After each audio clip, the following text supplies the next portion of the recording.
बोलिए सद्गुरुदेव की जय, संत समाज की जय। परम पूज्य गुरुदेव जी, पूजनीय संत समाज, सत्संग प्रेमी सज्जनों, श्रद्धा मूर्ति देवियों, संचालक महोदय का भी मेरे लिए निर्देश है, इसलिए कुछ देर निवेदन प्रस्तुत है।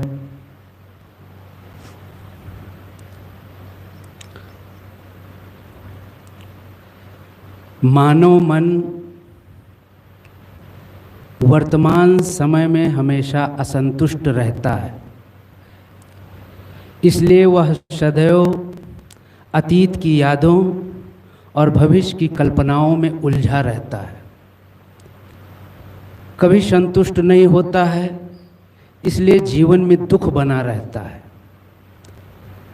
दुख कोई नहीं चाहता, और जब मन में दुख होता है, पीड़ा होती है, संताप होता है, तो सुख पाने के लिए कल्पना करने लगता है। ऐसी ही मनः स्थिति में व्यक्ति ईश्वर की कल्पना करता है, देवी देवता की कल्पना करता है, अपने से बाहर एक कल्पना करता है और सोचता है शायद वो मिलेंगे तब मेरा दुख दूर होगा। और यह सबसे बड़ी विडंबना है कि वो दुख का मूल कारण नहीं जान पाता। इसीलिए तथागत बुद्ध ने कहा है, दुख है उसका कारण है, और जो जान लेता है तो उसका निवारण भी है। वर्तमान समय में कोई भी व्यक्ति संतुष्ट नहीं है। आज एक पदाधिकारी है, अच्छा घर है, बैंक बैलेंस है, सारी सुविधाएं हैं, उसके बाद भी वह अपने को वर्तमान समय में असंतुष्ट पाता है। वो और की कल्पना करता है, काश ऐसा होता, काश ऐसा होता। कोई संतुष्ट नहीं है, और दुख होने का कारण यही है, जो हम वर्तमान में संतुष्ट नहीं हैं। और जो वर्तमान में संतुष्ट होता है, उस फिर सद्गुरु कबीर की साखी याद आती है, चाह गई चाह मिटी मनुआ बेपरवाह, जिनको कछु न चाहिए सोई सहंसा। कितनी बड़ी बात सद्गुरु कबीर कहते हैं। चाह गई चिंता मिटी, चाहनाएं छोड़ दो, सारी चिंता मिट जाएंगी। चिंता किस लिए होता है? हमारे पास ये नहीं है, वो नहीं है, घर है तो छोटा है, बड़ा घर चाहिए, गाड़ी है तो कम कीमत की गाड़ी है, बहुत कीमत वाली गाड़ी चाहिए। बस ये चिंताएं और ये इच्छाएं ही हमारे मन में दुख पैदा करती हैं। और इन चिंताओं को जो छोड़ देता है वो मुक्त हो जाता है, फिर शहंशाह की तरह गुजर सकता है। जैसे कि कोई व्यक्ति है और उससे पूछा जाए कि तुम्हें क्या क्या चाहिए, वो बताए कि हमको एक गाड़ी चाहिए, एक बंगला चाहिए, और एरोप्लेन चाहिए, और जितने भी संसार की सुविधाएं हैं वो सब चाहिए। शायद ना मिल पाए, और नहीं मिलेगा तो क्या होगा? दुख होगा। किसी व्यक्ति से पूछा जाए आपको क्या चाहिए, हमें कुछ नहीं चाहिए, कोई दुख है? कोई दुख नहीं। न सामने वाले को कोई दिक्कत आएगी, और न जो कहने वाला है उसको कोई दिक्कत आएगी। इसलिए जब हमारी चाहनाएं मूल रूप से मिट जाती हैं तो ही हमारे भीतर सुख उत्पन्न होता है, और यही सच्चा सुख है। बाहर कहीं सुख नहीं है, न प्राणियों में है, न पदार्थों में है, वहाँ तो दुख दुख दुख है। वर्तमान जीवन में जो असंतुष्ट है वो कभी संतुष्ट नहीं हो सकता है। पूरा जीवन बीत जाता है, पूरा जीवन बीत जाता है और किसी से भी आप पूछिए क्या आपने जीवन का आनंद लिया है, जीवन में सुख मिला है, तो बस यही कहता है कि महाराज मैं तो कल्पनाओं में उलझा रहा। बचपन में जब पढ़ाई किया तो सोचा पढ़ लिख कर जब नौकरी मिलेगी तब सुख मिलेगा। जब नौकरी पाया तो उसमें भी देखा कि मेरे से भी बड़े बड़े पदाधिकारी हैं, मुझे 10,000 मिलता है, किसी को 20,000 मिलता है, उसमें भी हेडक रहती थी, अरे मेरे को तो 10,000 मिलता है, मेरा कैसे निर्वाह होगा। असंतुष्ट है ना मन। और जब हम इस पर यह विचार करते हैं कि एक व्यक्ति 10,000 वाला वेतन वाला है और एक 20,000 वाला है, तो हम 20,000 वाले को क्यों सोचते हैं भाई, दुख क्यों बनाते हैं। हमारा कर्तव्य हम नीचे वाले को सोचें ना। कोई है उसी में प्यून का काम करता है, चपरासी का काम करता है, 6,000 पाता है, 8,000 पाता है, उसके भी 4 बच्चे हैं, घर है, परिवार है, वह उसमें खुश है, वह उसमें खुश है। कितनी बड़ी बात है। हम 10,000 पाते हैं, वर्तमान में असंतुष्ट हैं, और वो 8,000 पाता है, वर्तमान में खुश है। कौन हमारे मन में सुख दुख भर दिया है। ये तो सब सारी चीज़ें अपने ऊपर डिपेंड करती है, हमारी सोच पर निर्भर करती है। इसलिए अतीत की यादों में ना उलझें। अतीत में मैं क्या था। कितने वृद्ध हैं, चर्चा होगी तो बताएंगे कि अरे महाराज जवानी में मेरा शरीर इतना सुंदर बलिष्ठ, क्या पूछना, बड़ी बड़ी मूंछें। महाराणा प्रताप का उदाहरण देते हैं, अच्छी बात है। अब क्या हो, झुर्रियाँ पड़ गई हैं, गाल पिचक गए हैं, आँखों से दिखाई नहीं पड़ रहा है, दांत उखड़ गए हैं, अभी भी वो भावना है अंदर कि हम जवान हैं। अरे वर्तमान में देखो कैसी स्थिति है, चलने के लिए 2 कदम बड़ी मजबूरी होती है। कोई साथ हाथ पकड़ता है, साथ लेकर चलता है तो हम चल पाते हैं, लेकिन अतीत की यादों में प्रसन्न रहता है। क्या बताएं क्या बताएं, होना कुछ नहीं है। और जो नवयुवक हैं वो भविष्य की कल्पनाओं में, अब उसको 10,000 में संतुष्टि नहीं है। संतुष्टि कितने में है, 20,000 वाले की आशा लगाए बैठा है। योग्यता तो है नहीं, बिना योग्यता के हमारी पूंजी नहीं बढ़ती है। जब हमारी योग्यता होती उसके अनुसार नहीं, तो पहले जिसको 20,000 मिलता है उस जगह पर आपकी पोस्टिंग हो गई होती। आपकी योग्यता नहीं थी, 10,000 वाली में थी, तो 10,000 वाली पोस्ट पर आप हैं। तो 10,000 पा कर के अगर आप संतुष्ट नहीं हैं तो यह तृष्णा है। 20 होगी तो फिर और चाहिए और चाहिए, इसी और में पूरा जीवन बीत जाता है और रोते गिड़गिड़ाते रहते हैं कि महाराज हमें सुख नहीं मिला है। कहाँ से मिलेगा सुख। जो वर्तमान में संतुष्ट है वह सुखी है। इसीलिए संत जन कहते हैं कि हम अपनी वर्तमान की व्यवस्थाओं के अनुसार अपना खर्चा करें और अपने जीवन का निर्वाह करें और उसमें खुश रहें। किसी के पास साइकिल नहीं है, किसी के पास मोटरसाइकिल है, और उस साइकिल वाले के मन में होती कि काश हमारे पास एक सेकेंड हैंड साइकिल मिल जाती, नई नई सेकेंड हैंड, पुरानी किसी की 2-4 साल चलाई हुई साइकिल मिल जाती। उसके मन में ये इच्छा होती है, संयोग से उसको मिल जाती है साइकिल, कहीं से किसी ने दे दिया, 100-200 रुपये में खरीद लिया।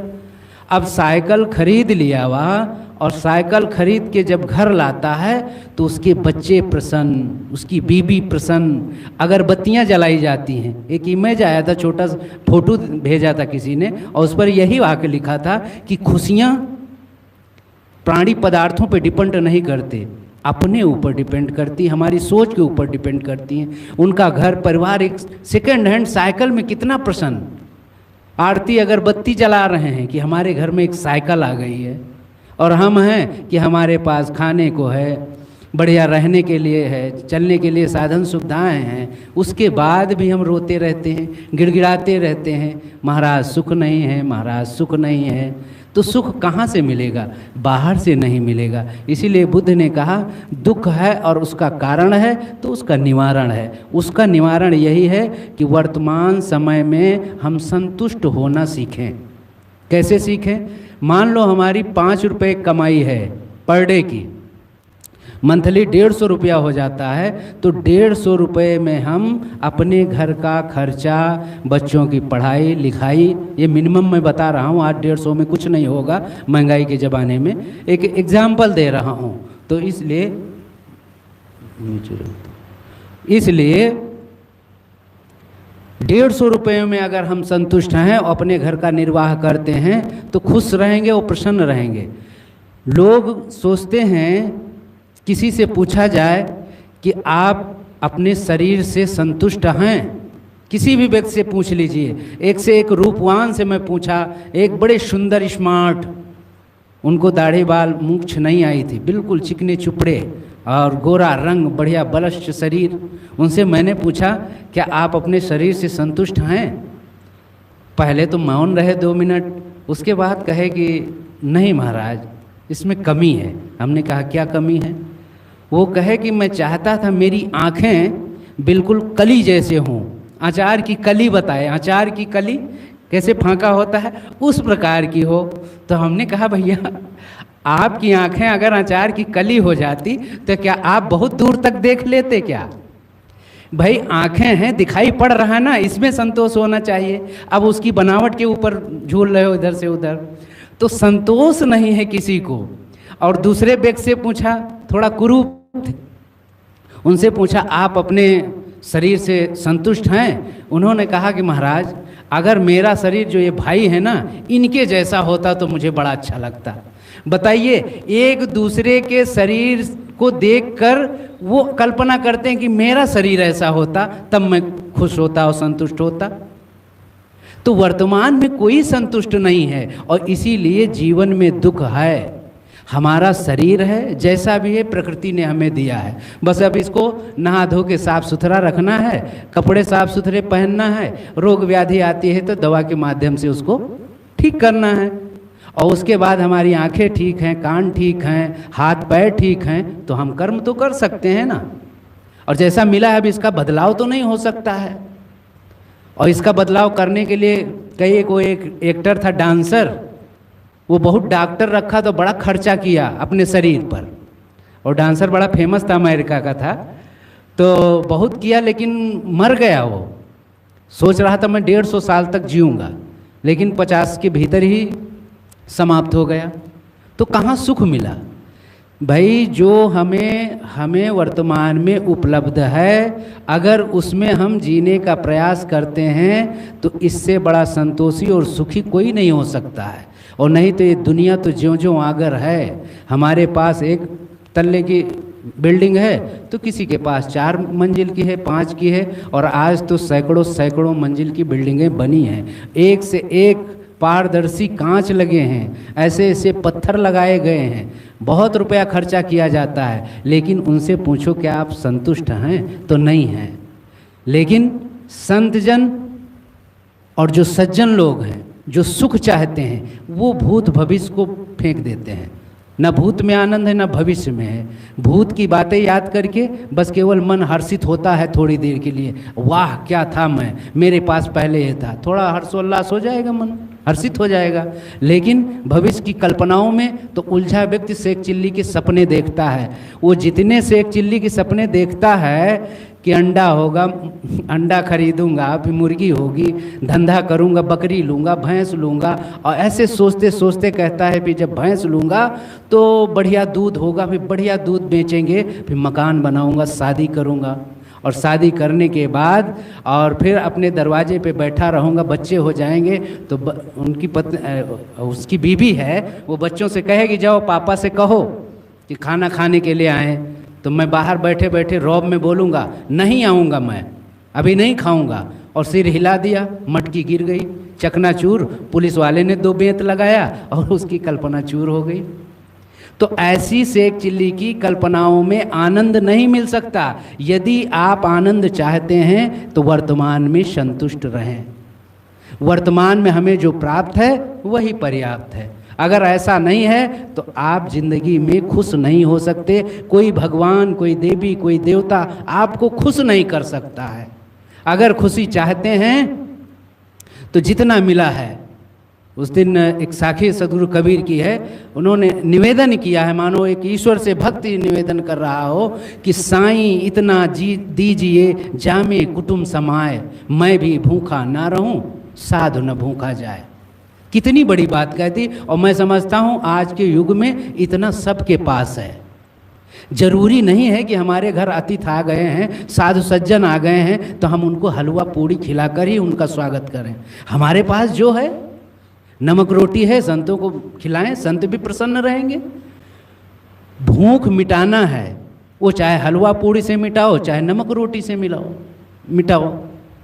घाटी नांगे माटी, सारा स्वाद जबान पर रहता है, गले से नीचे उतर गया पता चलता है कि क्या खाया हूँ, मीठा खट्टा नमकीन, कुछ नहीं पता चलता। तो स्वाद के चक्कर में हम क्यों उलझे हैं? तो स्वाद के चक्कर में ना उलझकर यदि हम केवल भूख मिटाने का काम करते हैं, गुरुदेव जी कहा करते थे कि भोजन क्या है? दवा है। कौन सी दवा है? भूख मिटाने की दवा है भोजन। और भोजन भूख के समय जो मिले वो अमृत है। खूब भूख लगी हो, जिनको खूब भूख लगती है उनका अनुभव होगा। बचपन में हम लोग स्कूल से आते थे, अब दोपहर में तो लंच ले जाते थे, लेकिन 4 बजे तक फिर भूख लग जाती थी। अब 7वें घंटे से ही भूख शुरू हो जाती है। 8वां घंटा कब बीते, कब छुट्टी मिले, और छुट्टी मिले कि भागना है। कहाँ? घर भागना है। और भूख खूब लगी रहती। घर में आओ, जो कुछ मिल जाए, नमक रोटी दाल भात जो मिले, इतना बढ़िया लगता था, क्या पूछना। और आज हलवा पूड़ा खाते हुए भी असंतुष्ट हैं, स्वाद नहीं मिल रहा है। और इस स्वाद के चक्कर में अनेकों रोग उत्पन्न है शरीर में, और दुख के कारण है। इसलिए सुख से यदि जीना चाहते हैं तो वर्तमान में संतुष्ट होने का कार्य करें। और संतुष्ट होने के लिए क्या करना होगा? संतों की संगति। यदि हम संतों की संगति नहीं करते हैं तभी हमारे जीवन में दुख होता है। संत जन जीवन जीने की कला बताते हैं।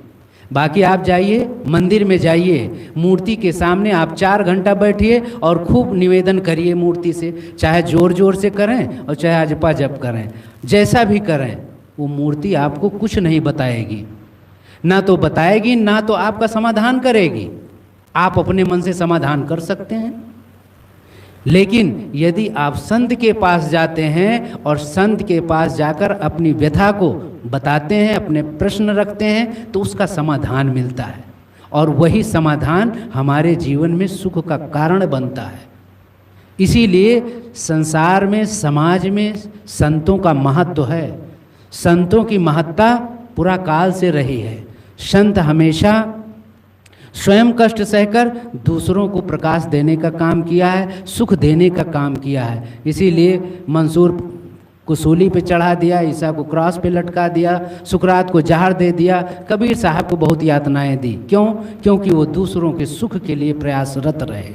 आजकल लोग अपने दुख से कम दूसरों के सुख से ज़्यादा परेशान हैं। उसका भी यही कारण है कि हम वर्तमान में संतुष्ट नहीं हैं। तो इसलिए मैं शुरू में कहा कि ये हमारा मन, मानव मन अतीत की यादों में उलझता रहता है, सोचता रहता है, और भविष्य की कल्पनाओं में, और कल्पनाएं भी ऐसी करता है जो उसके 1 जन्म में नहीं 60 जन्म में भी ना पूरी हों। भाई हमारी योग्यता क्या है? हमारी योग्यता है कि दिन में हम 500 रुपये मजदूरी पाते हैं और कल्पना करें कि 10 साल के बाद मैं करोड़ों का बंगला बनाऊंगा। कैसे बना पाओगे? तो एक कल्पना ही फिजूल है। एक तो आपकी आंतरिक शक्ति क्षीण होती है अनावश्यक कल्पना से। तो कल्पना हम उतनी करें जितनी सार्थक हो। कल्पना करना भी पड़ता है, आगे के लिए योजना बनाना पड़ता है। तो आज खाते हैं तो कल की सोचते हैं, तो उतना तो ठीक है। लेकिन ऐसी कल्पनाएं जिन कल्पनाओं को 7 जन्म में न पूरी हों तो निरर्थक हैं। इसलिए वर्तमान में संतुष्ट रहें और मस्त रहें। तो बस मैं इतना ही कहकर अपने वाणी को विराम देता हूँ। बोलिए सदगुरु कबीर साहेब की जय। सदगुरु श्री अभिलाष साहेब जी ने कहा है, जिंदगी जीना सभी क्या जानते हैं, लोग तो धन की प्रमुखता मानते हैं। धन तो केवल तन गुजर के वास्ते, पर विचारो शांति के क्या है।